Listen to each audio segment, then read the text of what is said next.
Walang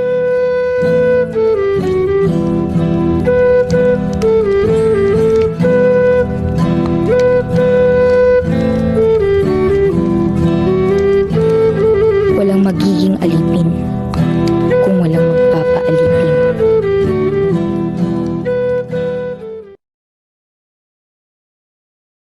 Masama ang loob ni Placido Penitente habang naglalakad sa eskolta patungo sa Universidad ng Santo Tomas. 2 beses na siyang sumulat sa ina upang huminto na sa pag-aaral upang magtrabaho na lang muna, ngunit hindi siya pinayagan nito. Kasabay ni Placido Penitente si Juanito Palaez sa pagtawid sa tulay patungong paaralan. Gano'n ka ba mabuti, Penitente? Ganon, ikaw. Masayang-masaya na ayaw ni Padre Camora ng magbakas sa kanilang bayan. Sumama ako sapagkat maraming magagandang dalaga. Narana namin lahat. Napakasaya, walang bahay na hindi namin pinahikip.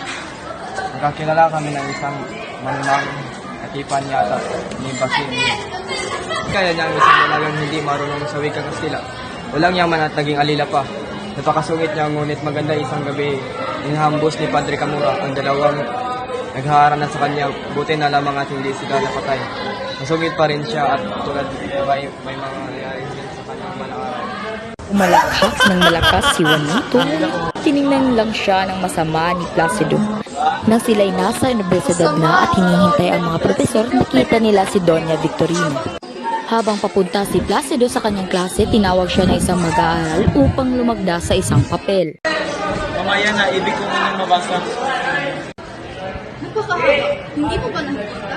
Si Makaraigat ang iba yung hinihiling na makapantayo ng isang paganyati kasalanan. Bari na isa lamang Nang makarating na si Placido Penitente sa kanyang silid-aralan, narinig niyang natawag na ang kanyang pangalan. Nais niya lamang na umalis, ngunit napaisip siyang malapit na ang kanilang pagsusulit at hindi pa siya nakikilala ng kanilang profesor.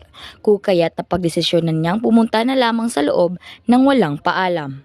Nakita siya ng profesor, "Walang galang, magbabayad ka rin sa akin."